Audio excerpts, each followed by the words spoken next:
Hello everyone and welcome back to DeucesCracked.com. This is Andrew BalugaWhale Sideman back playing a little bit more Ghosty Ghost on Party Poker. I got two tables going on here of small stakes, 100 no limit, as well as a third table on the side just to make sure the action stays fresh.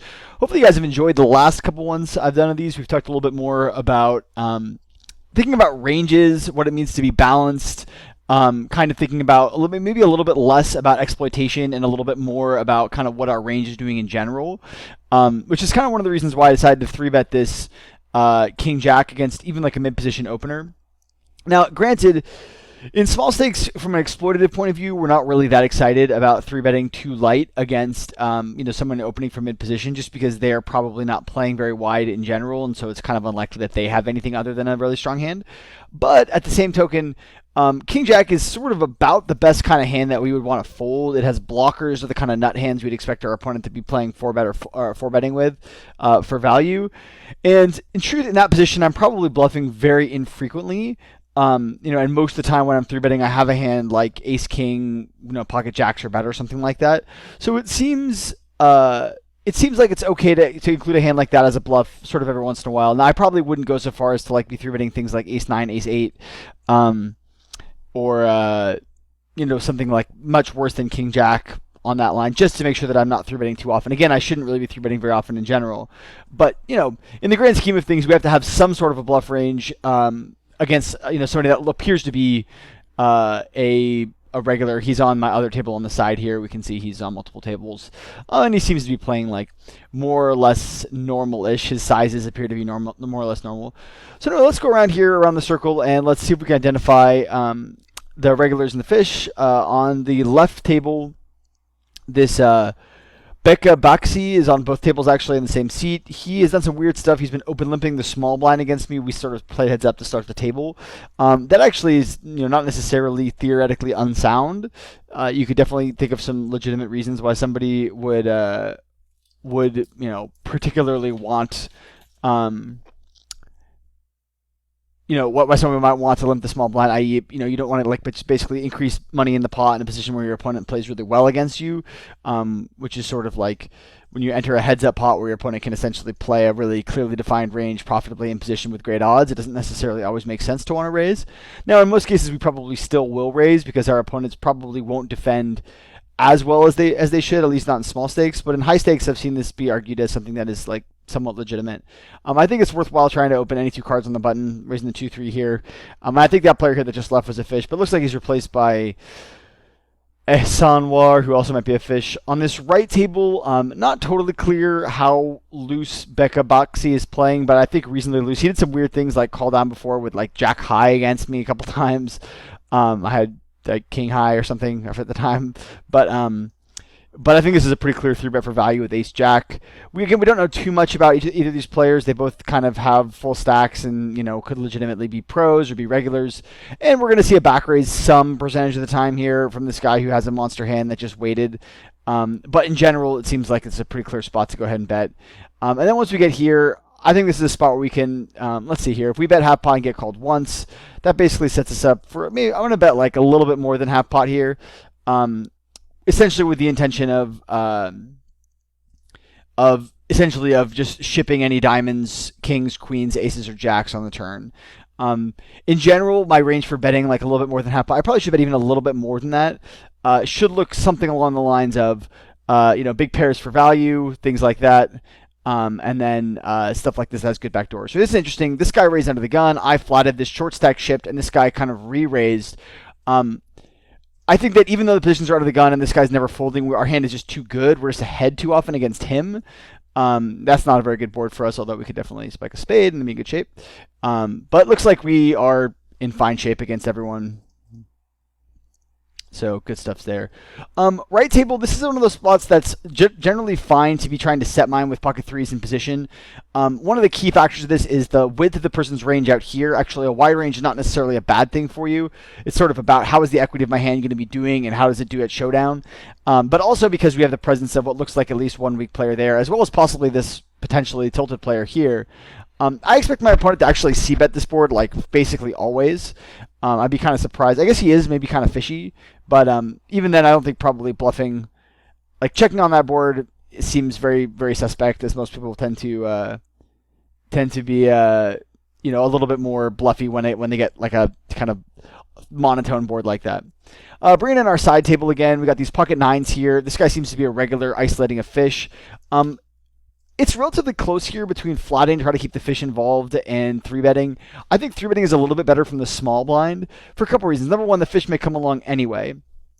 And this is a spot where I think we can essentially two-way bet. We can get called by some worse pairs. This is actually probably a spot that I should do that same kind of thing again. Bet a little bit more than half pot and plan on shipping against this guy on spades, jacks, sevens, queens, stuff like that. We're definitely going to ship against this guy just on the off chance that he called the flop with, let's say, a hand like, you know, I guess you could have a 10 that he might fold here. Probably not. But we just have too much equity to do anything other than just stick it in here. He also just may have a draw that we're ahead against, so we can potentially get value, which looks like is what happened. I guess the button open, I think this is a pretty clear 3-bet for value with King Jack. You know, again, we can't be... I think this is a fine spot to bet a little bit big as well on the flop. Again, we're going to have a lot of barrel cards here. Again, we're not really trying to get him to fold an ace, although we might be able to justify getting him to fold an ace or trying to get him to fold an ace on a number of different cards. But that probably is not one of them, as he would definitely have called the flop with any ace and any pair. And I don't expect aces or eights to be folding on that board very much.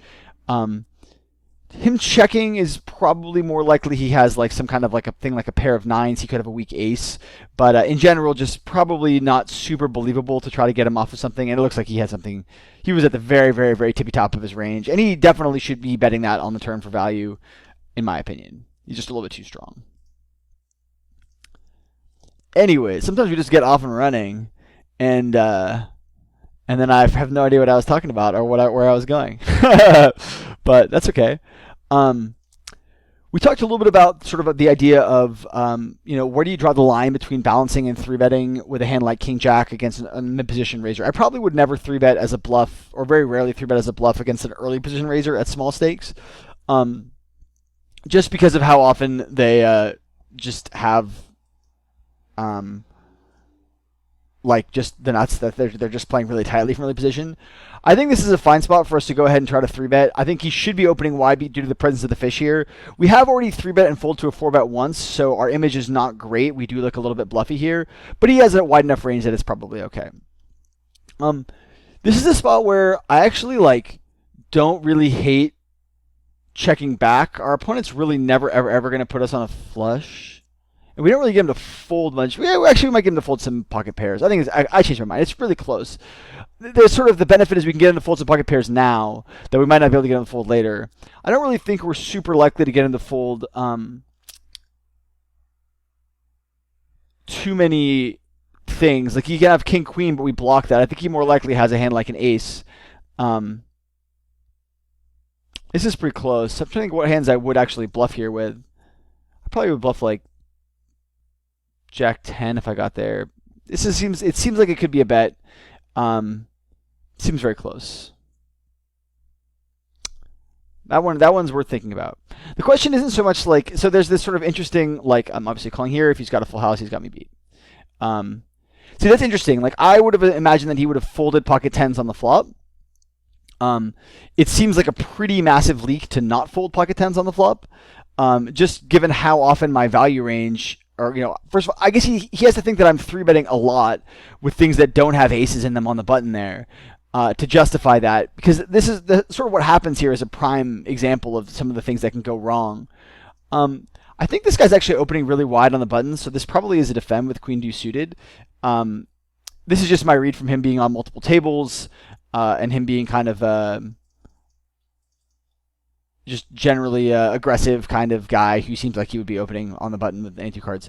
I go ahead and I c-bet, or I bet the turn here. I don't think he ever really has a 6, because I think most of the time when he has a 6, he bets the flop with it for thin value and to protect against things like, you know, overcards and whatnot. But we're going to come back to that subject of protection again in just a minute. So normally I think this is a fold with ace-9 off, but I'm going to defend because the presence of this fishy guy here on my left makes me think that it's probably a fine spot to go ahead and defend. Now, what's interesting here is I'm not going to go ahead and donk into these guys because I'm really expecting this guy to call a lot. especially once he shows interest in the pot. I don't really expect him to fold very often at all. But also because I expect to get a free card there, like a massive portion of the time. I don't really expect Becca Boxy to ever bet there unless he has like a pretty big hand. Nor do I expect S. Noir to ever check a straight on the turn. So I think we can kind of like fire up some value here with our 2-pair and expect to get called by kind of worse 2-pairs and things like that. Right table in a blind versus blind spot, you could definitely make some arguments for 3-betting, but I would actually prefer to be a little bit more polarized in the blind versus blind spot like this. And maybe flat with this kind of thing. I also expect, I've been 3-betting kind of a lot. This guy's been seen at this table as well, so I wouldn't be surprised if I took some heat getting played back. And obviously that's a pretty bad board. Anyway, getting back to the bad board we had before, where we had King 8 suited and our opponent pocket 10s. When we c-bet that, it's from a range point of view, even if he's right, and we do have a hand like the one that we do, like some kind of overcard plus draw, or a straight draw, or something like that, like King Jack kind of thing, he still like has to dodge a lot of cards, and he has to be, the hardest part of all is he has to be playing out of position. So if I had a hand like, say, pocket aces, pocket queens, if I had a hand like, I'll defend this ace 8 again as well. If I had a hand like, I think this is probably a call with pocket 10s. This is kind of a weird line for someone to take with an ace, unless he was in the small blind. I can't remember what the action. I think maybe he was. I think maybe I opened and he flatted. Is what I think happened. Interesting spot here. I think this is pretty clearly a check raise for value against the button opener. He doesn't have all that many deuces in his range, maybe my check raise is a little bit big, but I think we get called by lots and lots and lots of 8s. I'm going to check back this 10s and just try to get shown on. I think we get called by all kinds of 8s. Definitely some air. I think if we check again, he may be likely to bet some of that air, as well as he may just like try to protect bet with an 8 or a worse pair. I think that like that's not an awesome card because he'll definitely have all combos of 8s of 8-7, but I think that we probably just check and let him keep betting at it. Although, honestly, if he bets the river here, I'm not as excited. I kind of think that maybe, like, donking is nice here on the river. That's a weirdly sized bet. I think that if he had, I think I fold this over here. On the left, it's a very weirdly sized bet because you'd expect him to go bigger with other stuff. I think he has an 8 here, plenty. Yeah, or he's just a bluff. So I think we have to call. So again, my read pretty accurate about him essentially floating my flop check raise with air. That's one of those things that you can get away with when you're kind of playing on your game.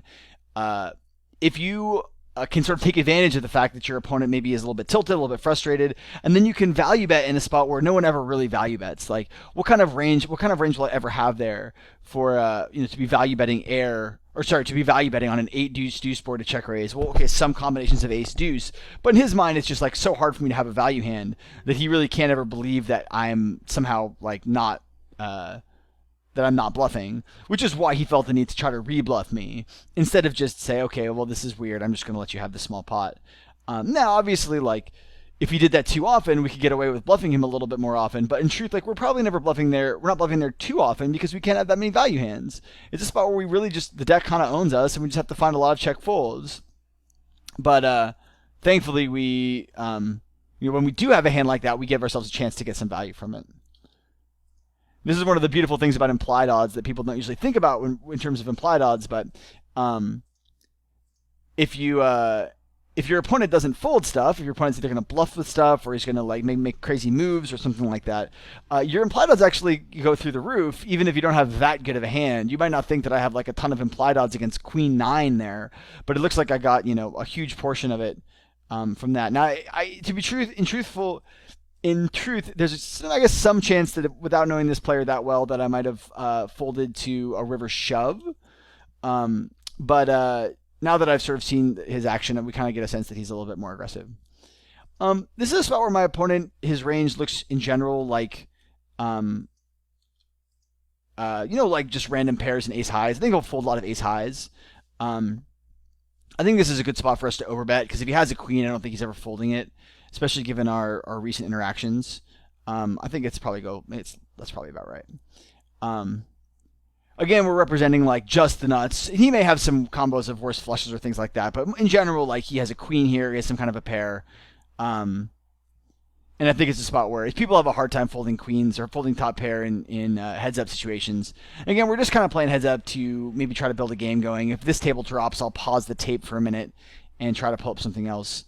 He makes it 1.5 or 2.5. I think we can probably find a little bit more folds with things like 6-4 off. We don't want to fold too much in heads-up because, again, we're just the ranges are so wide and the equities are so close. Thinking range to range, but we probably have to fold to the larger. I mean, the larger the raise, the more likely we should be wanting to fold pre-flop. Anyway, I'm going to pause the tape and then we'll resume once again the table going. Okay, and I'm back. I picked up a 1-2 table for lack of 50-cent 1 options. So we'll play a little bit of that. Again, some different players. Looks like we've got a fish here on our left. Looks like probably some collection of regulars. Around here. This left table seemed like a fine spot for us to try to bluff. Basically what happened is this guy opened. I called in the small blind to play against this guy here, and then bluff the turn when I checked through the flop and bluff the turn when I made a pretty big draw.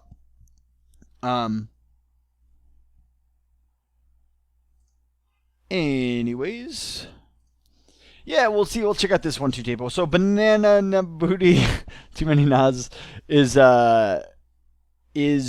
opening to min open on the button and check behind on the flop. Again, all of that seems like we can't know for sure, but it seems pretty reggy. This bet size is kind of interesting. It seems possibly fishy. Tough to say. But we'll get in as soon as we can. Looks like the fish came back, so that's good. And I guess I should try to get on another... Ooh. Try to get on another table on the side here if I can. Everything's filling up though. Nobody want to play. So a hand like Jack 10 here would normally be like potentially a 3-bet or some kind of a bluff, but this is a random fishy guy who is raising. I think he's been kind of like a limper kind of dude, relatively passive. I think it's just probably a fold. In general, when somebody who doesn't seem to exhibit a ton of aggression, starts to open up, wake up, get involved, it's usually a good indicator that it's probably not the best time in the world to defend. And I want to see. I just opened a heads up table. I think some of these guys are playing heads up. It looks like this guy on our left, the fish guy, is just mashing on some regular heads up, which is sweet. Let's see if we can learn anything else by checking out the rest of the lobby. This is the guy mashing on the...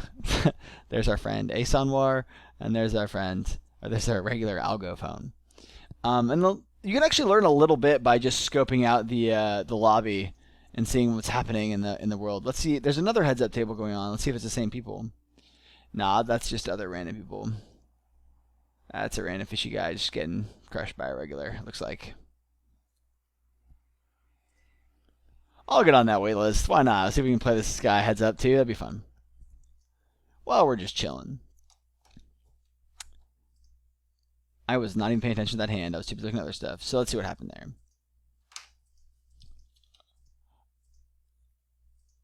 So Asanwar just flatted pre-flop. It went check, back, call. Then so he's just donking turn and reverse, something like that. Again, you'd be surprised. Again, I don't have like stats up or anything like that. That would be a good indicator of or being able to track hands and things like that. But for those of you guys who do still have the ability to play with stats or play with tracking, one good thing to check out if you're ever in doubt about the like solidity or how good it is to be this is one that I am going to throw for value on the left table about how good it is. This is actually a raise against this fishy guy. How good it is to be opening that wide on the button. You can always just go ahead and restrict your opens, just basically restrict your I think we can. This guy likes to float and defend a lot. I think we can probably bet this for value, even though we will be up against a, an ace, some portion of the time. And on the right table, we're certainly going to be not folding on this flop. I feel like we can definitely bet here sort of as for value protection. And this is a spot where I expect my opponent to check fold correctly with a lot of things like, king, queen, king, jack. But that's something that's kind of interesting, which is that even though he's playing correctly, we still play more correctly by betting. It doesn't do us a whole lot of good to check back there if our opponent essentially never bluffs on later streets. We just give them a chance to sort of catch up. We'll definitely try to be a little bit aggressive against this guy. I do expect Ace on War to call the flop with any ace here, so we should be able to find like a fair amount of aggression. That is like kind of an interesting card, but I think it's probably like it's normally a spot where I would bluff. But given his range for calling the flop, which I think is very largely like ace X, tens, and random low pairs, I think, and flush draws, I think that it's probably a check and give up. Even though I do expect to lose to some things like like pocket sixes or something like that. The fact that he bets the river makes you think he probably did have an ace.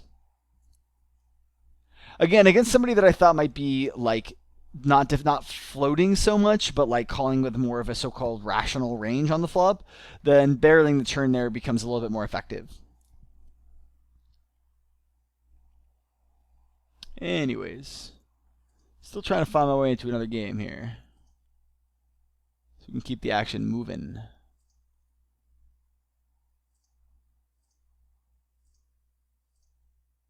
I don't want to jump too far up right now. I guess we can play against some dude. Heads up 1-2 for a bit. While we're getting this game going, oh, wait, no. He's going to sit out too. Come on, man. I'm Leon Chang. By the way, for those of you guys who don't know who Leon Chang is, he was the old Eve Saint on 2+2, and he's actually become a Twitter celebrity / troll at Leon, Lewa. Wait, hold on a second. Leyawn, like Leon.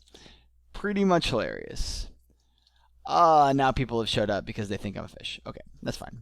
They can think that. Probably still fine to c-bet, just play raise c-bet against Ace on War on boards like this. I don't expect him to be floating as much as otherwise, but I think we can probably safely barrel this to get him off of hands like King 7, Queen 7, things like that. This is obviously a raise here for value on the 1-2 table on the right. Oh, now we got lots of things happening. And over here, this is actually probably a bet also for value. Maybe not like a full mash the pot type bet, because he does have some jacks in his range and he may not call with all of his 2 pairs, but I expect him to call pretty wide here, so I'm betting relatively large. Betting with equity. Now, like that sort of goes to show the real value of playing with equity, especially in passive games. So in the past, we always used to say about how like, oh, you always have to be, stay aggressive with equity, stay aggressive with equity. When you get in more aggressive games, that's not inherently always true. You don't always need to be crazy aggressive with equity in games where people are playing like really aggressive back at you.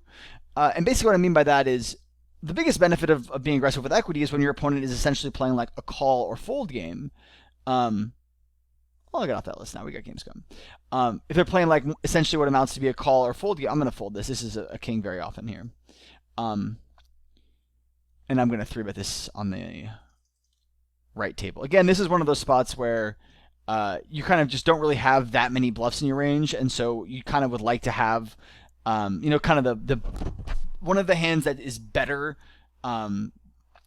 Like the best hand that you would fold, kind of the best of the worst. No, am I going to get 4-bet there a lot? Like, yeah, of course I'll get 4-bet there a fair amount of the time, but I still need to have some bluffs. And as I'm sort of, again, this is now 1-2, so it's a little bit more aggressive. We kind of need to be cognizant of that. One thing that I think I have noticed is that you can actually get away in this cutoff when you have regulars on the button. The regulars on the button are not super responsive to the preflop bet sizing. And that, like, what I mean by that is someone's getting a pretty good set of odds there to, we'll fold this to a 3 right here, to defend on the button there with a relatively wide range of stuff. But they, due to aggressive blinds or whatever it is, they tend to treat it the same. Their ranges tend to stay the same, whether it's a 2, 2.5, or 3x there. And you can actually take advantage of that by essentially stealing cheaper buttons by raising a little bit smaller. We're almost certainly going to end up in some kind of a pot here. We have ace-queen 3-handed here. This seems like a spot where we'll 3-bet, although I'm trying to figure out what a good size would be. Probably something like... I tend to like 3-betting a little bit larger. I still think people are a little bit too call happy. I think we can get value there. There's sort of two schools of thought, both of which can be valid at different times. One of which is you raise larger, you get more value when you get called. You give them worse odds and let them play correctly more often, but when they don't play correctly, it's a bigger mistake. The other side of it is let them make a smaller mistake now with the intention of inducing a larger mistake later. This is probably a defend. It could be a 3-bet, but in general, I tend to prefer defending here.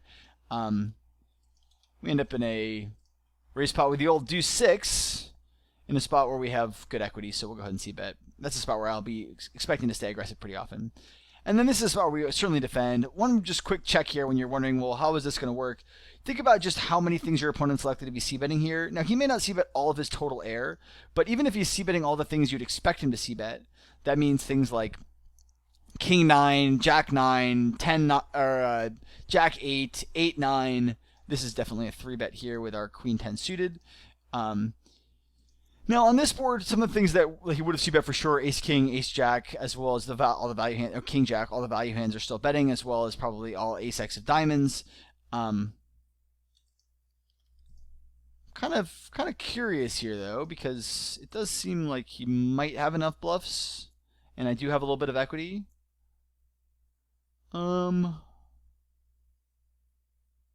have a lot of random small diamonds too. I mean, we can probably defend. Obviously, if we know we're going to bank the nuts, we'll probably do that then.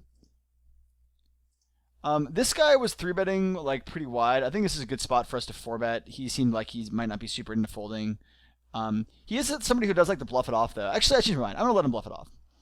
We don't get the board we were hoping for that. It'll be interesting to see what my opponent was betting the turn with. He had 9-8 of diamonds, so he had a big draw.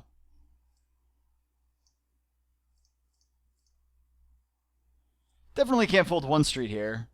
Sort of thinking about what he's representing, but if he just starts bombing, I mean, obviously you could have something like ace king, or ace queen, ace king, ace jack, pocket aces. He has been super bluffy. I am pretty sad to fold kings here. I do block ace king. I'm kind of willing to give it one more go.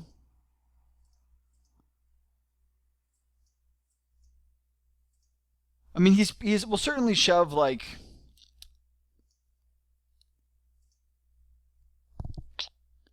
I just don't really see him ever shoving ace queen here, but he can definitely have pocket aces and pocket jacks, so I think it's probably a fold. The turn is definitely arguable and could definitely be a fold on the turn. Anyway, I'll get rid of this extra table that I've got in the middle that's just hanging out. Kind of a close call. I think that for the decision to flat pre-flop is probably pretty good. I think that my opponent is when he does have a strong range, he's really unlikely to fold in general, just because he's the kind of person who's really aggro and doesn't like to fold stuff. But when he has a weak range, there's just a lot of boards where he just completely hangs himself.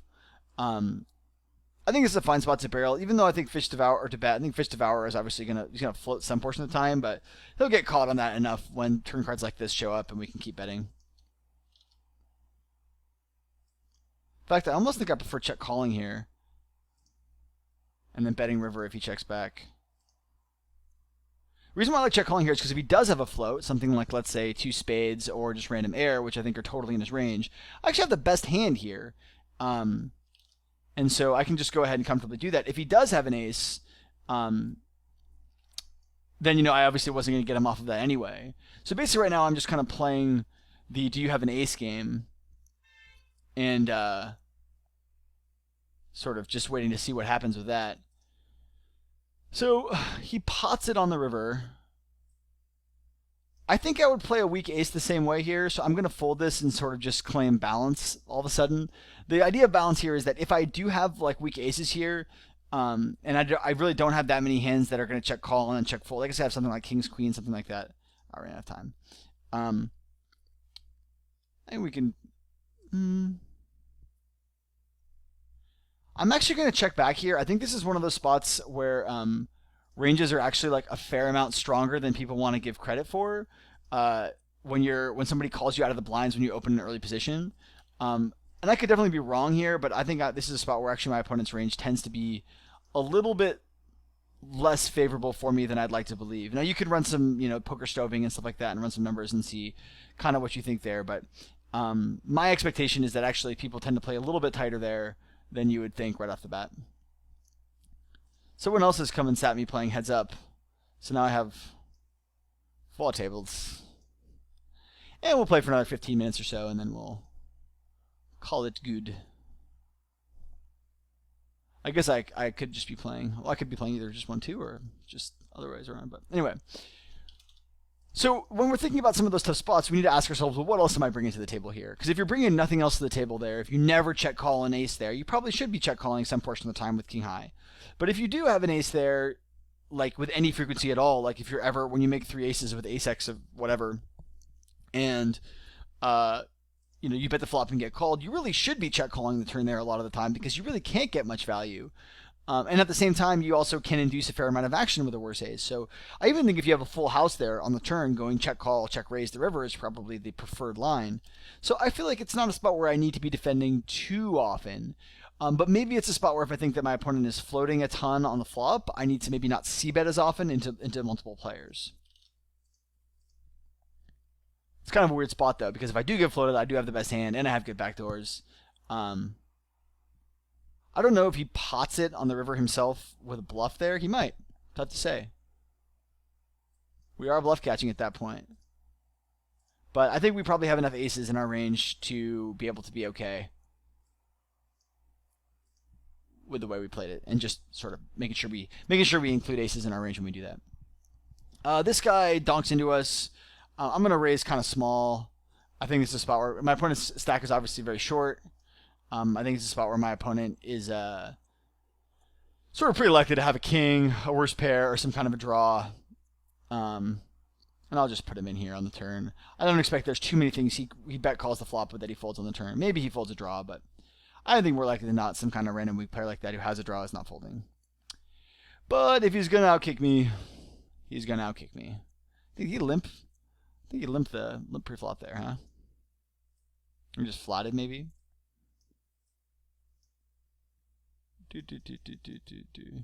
Oh no, wait, no. Yeah, he just flatted pre-flop, and then he donked the flop. Seems like a spot where we can get pretty good value usually.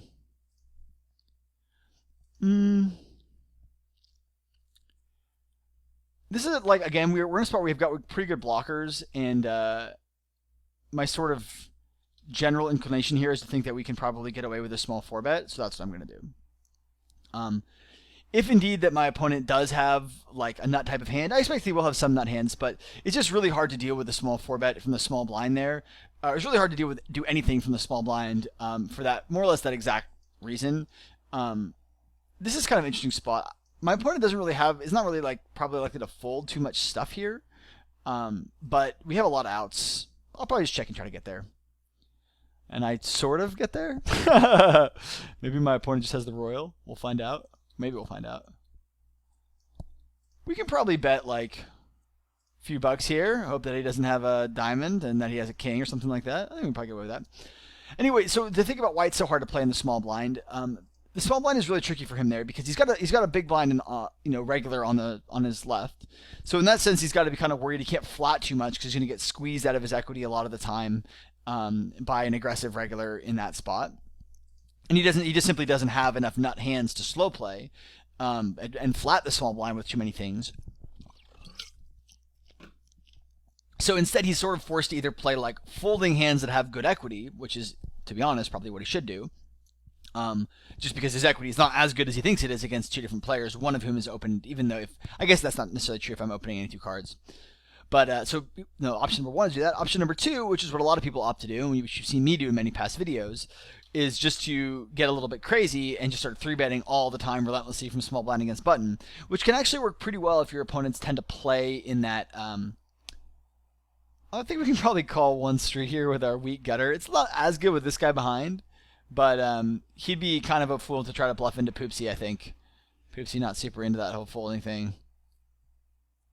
Maybe this is a fold on the flop. It's pretty close. But anyway, it's when you do decide you're going to 3-bet a lot there, it's really hard. It's not so bad if your opponent's going to be playing like essentially a flat or fold game, because you'll get to capitalize on equity, and you're rarely too far behind someone's range with whatever your range looks like for 3-betting really wide there. Like even if you're 3-betting like random broadways and suited connectors and things like that, it's not likely to be too bad. This is kind of a little bit of a dangerous spot on the right. But if you start to finish my thought, if your opponent is somebody who's going to be putting in like raises a lot there, it's really hard to deal with having such a wide range and getting leveraged so heavily. You really have to put in a lot of money or a lot of chips to defend your shitty 3-bet. Not super likely my opponent has a king. Our opponent may have some better queens than me, but this could also just be a pretty standard desperation bluff. I do expect my opponent to be betting a lot of kings on the flop, so kind of not super expecting. This is kind of a funky. This to me feels like a fold, because my opponent is like a regular, and I think he is pretty clear that when I call the turn, I've got a pair of some kind. So I think that I'm up against a king or a better queen a large portion of the time, so I'm just going to find a fold here. Again, the sort of usual suspects, things like, draws and ace high and things like that. I really expect a lot of those things to be, to be just betting the flop, instead of going for some kind of a weird delayed bet. Now, obviously, my range is relatively weak there. I have to sort of have, if I want to have strong hands in my range, I either have to have fours, which I should have some fours. But I also, would like to have in theory some kind of a weak king, and I guess that I could certainly have a weak king for checking back the flop and calling the turn. But I probably would bet the flop. Maybe what that's telling me is that I should think about checking back the flop a little bit more with some of those weak kings, or calling maybe a little bit more with some of my slightly stronger queens. Like if I had something like maybe Queen 10. That's probably a call on the river. Maybe, obviously, I think Queen Jack is definitely a call on the river. But maybe if I had a hand like Queen 6 or Queen 7 or whatever it is that I had, probably not quite good enough to justify calling.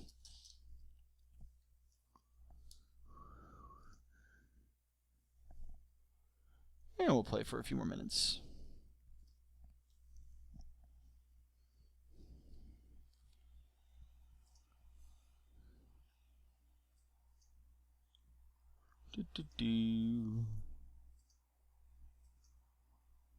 Not yet gotten stacks in. Have I? I don't think I've gotten stacks in. Open jacks over here. Snowy actually likes raising a little bit smaller under the gun because your range is so strong that people are kind of entering the pots more like in sort of a more likely disposition to make mistakes, i.e. Like they're just going to start off at such an equity disadvantage they'll underestimate how bad, or they'll overestimate how good their hand will do against their opponents. But I don't know. I think you can probably make just, and then the old school thinking is like I'm going to bet big because I've got a good hand, and people who are going to call are going to make a bigger mistake up front. Kind of gets to that same question we had before: is it better to make your opponents make bigger mistakes up front? But fewer of them, or more mistakes but smaller mistakes, or to delay those mistakes until later streets. The idea of min raising versus making it 10x under the gun. If you have aces, your opponent calls you with ace king, they're making a huge mistake when you make it 10x under the gun. But by the same token, they're probably not calling you with maybe some things like ace 10 that they would be getting crushed. So I think there's some interesting sort of back and forth there in terms of both opening sizes pre-flop, 3-betting, sort of variety of things. So somebody sat me to play me heads up here. I usually tend to treat these like weird little min bets as essentially just checks. So I just go make a slightly larger c-bet with my gutter there, and don't really think too much about it. But there's a big difference between somebody who makes a min donk. Again, I'm getting odds here to call with any two. So we'll call with any two and defend. Against somebody who makes a min donk like that, you can usually feel pretty confident that we can go ahead and bet here. If we get raised, we'll fold here at any time. But seems like it's a fine spot for us to get value. We'll get called by things like ace king, ace jack, just random stuff, pairs. But the point I was trying to get to is that a min donk is really different. I think this is a good spot for us to 3-bet again, kind of the best of the worst. Again, we don't have too many hands that we're going to be bluffing on the button here, but like the ones we keep on getting dealt today. Stuff like ace-jack, king-jack, ace-10, maybe king-queen, we might find a bluff there. Seems like it's a good spot for it. And then on this, I got all these different tables going on. We got this table here. This is a spot where I actually don't think we need to bet like super huge. I'm going to bet a little bit less than half pot. Mostly because I think that our opponent's range is going to be pretty static. He's not likely to make a lot of decisions based on our bet sizing there. So part of that is like when an ace hits the board, it means that there's no overcards that can possibly come, which has a big effect on someone's likelihood of sort of playing back at you or not. This seems like a really good spot for us to be aggressive. We're gonna like rip off a bunch of good turn cards here, and be able to barrel a lot of stuff. Like that would be a good one. Now there is some concern here that we're representing like a lot of air. And we are. I mean, we obviously have like lots and lots and lots of diamonds here. We're looking for a little bit more help on the river than that. I don't expect to get my opponent to fold an 8, and certainly not a turned queen. Obviously, no 3s. But you know, like something like in ace 9 kind of thing, we should be able to get our opponent off of ace 9 on any kind of king, any kind of diamond. Obviously we could hit one of our several outs, 10s or jacks are obviously our outs. I think that that's a spot where we should be able to barrel pretty effectively on a lot of rivers. That just was the offsuit deuce is not really the one we're looking for. And again, I'd be pretty surprised if my opponent was actually going to call down with ace high there on the 3rd street. It's possible though. Maybe he's just soul reading. Pretty sad if a 9 rips off. Although I don't think I bet a 9. Although it could be interesting to bet a 9 as a bluff. But you probably just get called back queen a lot. Anyways. Ooh. Maybe we'll make this our last hand. This is against Fish Devourer, the guy that we've been playing against a lot. This seems like a great spot to check back and keep our range like kind of difficult to play against. There's not a lot of value here to be had by betting the flop. Our opponent's not really likely to fold any better hands, not likely to fold any aces, although we could, in theory, try to rip off 3 streets and get our opponent to fold an ace. He's also not really likely to fold to call with many worse hands, although he may call with a queen or something like that. Now, obviously, once he checks the turn, also we probably go for a little bit of value. But in general, it's a spot where we can actually have flushes in our range when we check back on the flop. That makes us much, much, much harder to play against. It puts us in some of those spots where our opponents might think, kind of like we saw before when I check raised the ace 8, that there's just no way that I could be bluffing here. This should have been a bet of my own on the right table. I was just talking and got distracted. My fault. But once he decides to bet, I think we should give up. I don't know. Make an argument for calling the turn there, but probably give up. Anyway, we'll make that our last hand. Hopefully you guys have enjoyed this session. I guess we'll play King Queen. As long as we got King Queen up, we should probably play it, right? It's like the hardest part of these videos is finding a time to quit them. Okay, so I have been 3-betting a bunch. I think that this time, especially with the small blind here, and this guy opening from mid position and not from early, I think King Queen is like kind of right on the border of like just good enough to call, or maybe like not quite good enough, so we should 3-bet it. I think it's kind of close. I don't expect to get squeezed super often given the positions, but it seems like a good spot for it. And then once we get here, he checks to us. I think this is a fine spot for us to stay aggressive. Our outs are pretty live. The board's going to run out in a lot of ways that are like pretty unpleasant for him. Like this is a spot where I think we should probably barrel another street. Just because I think that like we have a ton of value combos here that he doesn't have. Like obviously we have all kinds of sets, we have straights and things like that. And then now we have like lots and lots and lots of value combos against his very, very, very few.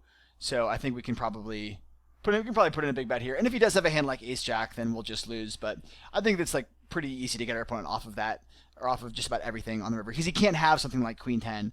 He can't really have any kind of a 7 for a straight there. So he's really kind of just out of luck. And that's one of the downsides of playing passively, is you let your opponent kind of just capitalize on the board, especially when you're playing out of position. Now normally this would be, if I didn't have such a crappy image and this guy wasn't on my left, this would be just either a 3-bet or a fold. Probably a fold at this point. I decided to flat because of the presence of this guy on my left. Man, it's gonna be hard to quit this session. I'm having too much fun. But